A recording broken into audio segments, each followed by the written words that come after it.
Live तस्वीरें आप देख रहे हैं कि आज दिनेश गुलाटी जी की टीम ने मेरा मिशन स्वस्थ भारत की पूरी टीम ने आज हिंदी दिवस के उपलक्ष्य में कार्यक्रम का आयोजन किया गया, जहां पर कई मुख्य अतिथि पहुंचे। आप देख रहे हैं लाइव तस्वीरों में। संगीत जगत से, शिक्षा के जगत से, हर जगह से यहाँ पर हमने कोशिश की है, प्रयास किया उनको सम्मानित करने का। जो समाज में हिंदी क्षेत्र में बड़ा अच्छा कार्य करें। उन्हीं बीच में हमारे निगम के उप निगम आयुक्त भी हमारे साथ धीरज कुमार जी भी जुड़े, और बहुत सारी ऐसे शिक्षक यहाँ जुड़े जिन्होंने हमारी इस मंच की गरिमा को बढ़ाया, हमारी इस मंच की शोभा को बढ़ाया।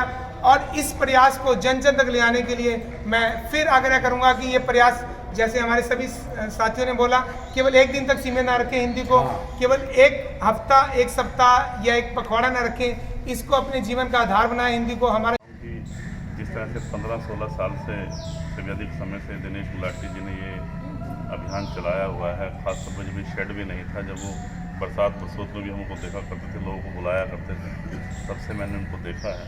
और इस तरह के अभियान आज उन्होंने प्रथम बार जो है हिंदी दिवस मनाया है, यहाँ पे इनको सबको बुलाया है। सबसे बड़ी बात यह है कि हम हिंदी दिवस मनाते हैं, सभी लोगों ने बुलाया है, बहुत अच्छे आज वक्ता थे, बहुत विद्वान हैं सभी। लेकिन सबसे बड़ी बात आज जो निकल के आई है वो ये है कि हिंदी को हम मन से अपनाएं, हिंदी को हम अपने दिलो दिमाग में भी रखें, अपने बच्चों को नई पीढ़ियों में भी लेके जाएं। और नई पीढ़ियों को, जो हमारे बच्चे 1-2 करते हैं, जो हमारे बच्चे जो है ना हिंदी की गिनती नहीं जानते, अब पहाड़ा शब्द तो जानते ही नहीं। पहले हमारे माँ बाप जो काम सोचते थे साथ में, वो बेटा पहाड़े सुनाओ, सभा का पहाड़ सुनाओ, तो वो अलग बात थी। जीवन बड़ा बदल गया है, नई पीढ़ियों के साथ हमें रहना है, जीना है। तो नई पीढ़ियों में अगर हिंदी का संचार नहीं है, क्योंकि उनको पता नहीं है, तो बड़ी दिक्कतें हमें आने वाले समय पेश आने वाली हैं। आज वक्ताओं ने बहुत ज़बरदस्त तो बहुत गहरी बात की है। और मैं जो है मेरा भारत मेरा स्वस्थ मिशन के साथ साथ जो दिनेश गुलाटी जी की पूरी टीम है, खासतौर पर जो महिला समिति है जिसने ये आयोजन किया था, उनको विशेष रूप से बधाई। और मुझसे जो पूर्व वक्ताओं ने बहुत गहरी और बड़ी अच्छी से बात की है, कविताओं के माध्यम से की है। धीरज जी ने माँ पे बात कही है, उपकुलपति जी ने बड़ी जीवन की सार्थकता पे बात की है, राष्ट्र की बात की है। तो ये सभी बातें आ जाएं, और सभी वक्ता जो हैं बहुत गहरे रूप से जुड़े हुए हैं, सभी विद्वान हैं, और मैसेज बहुत अच्छा चला जाए, क्योंकि मीडिया का काम होता है मैसेज देना, और वो मैसेज बहुत गहरे से चला जाए और कोई एक आदमी 2 आदमी भी उससे संभल जाएं, मुझे लगता है कि इसकी सार्थकता हो जाएगी। तो कोई एक आदमी ऐसा मान ले कि, या 2 आदमी मान लें कि हमने हिंदी पूरे वर्ष बोलनी है और दूसरी भाषा इस्तेमाल नहीं करनी। दूसरी भाषाएं आनी चाहिए। अंग्रेजी बहुत बड़ी भाषा है, इंटरनेशनल भाषा है, और राजभाषा को राष्ट्रभाषा जैसे कुलपति जी ने कहा है बनाना है। सभी का धन्यवाद, सभी का आभार, नमस्कार, प्रणाम।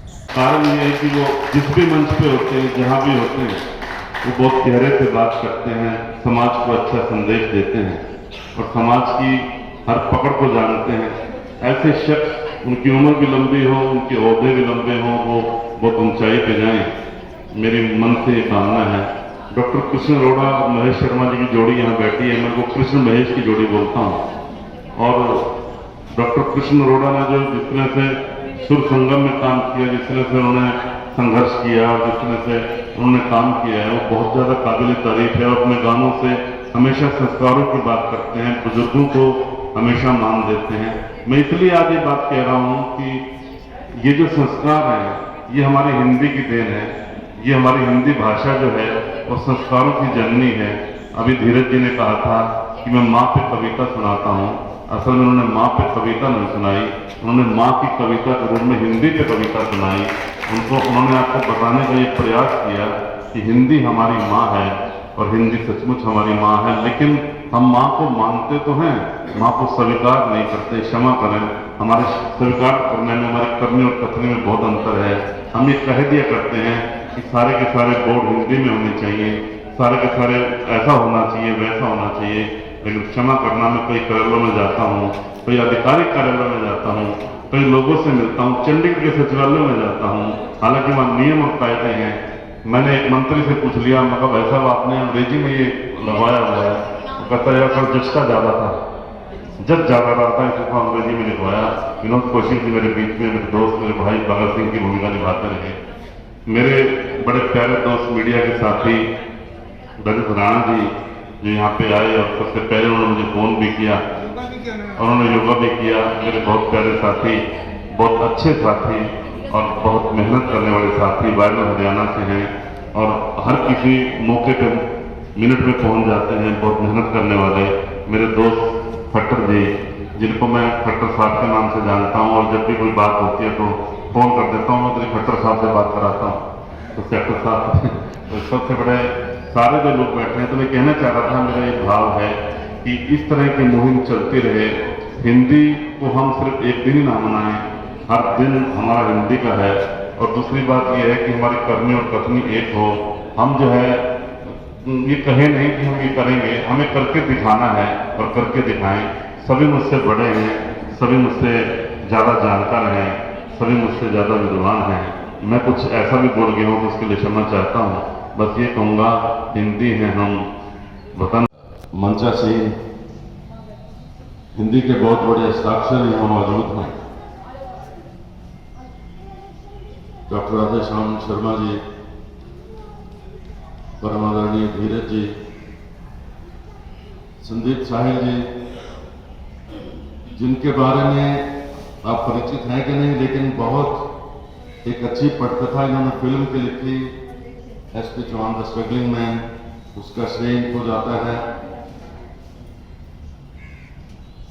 और मेरे सामने डॉक्टर मुकेश अग्रवाल जी गरोंडा से विशेष तौर से आए हैं। 3 पुस्तकें इनके हाथ में हैं जो इनकी छप चुकी हैं। HOD हिंदी गुरु नानक खालसा कॉलेज करनाल से डॉक्टर बीर सिंह जी, मेरे साथी, मेरे सहपाठी महेश जी, मेरा 2 जिसमें एग्जाम है, इसमें कोई दो राय नहीं है, संदूजा जी और पूरी टीम।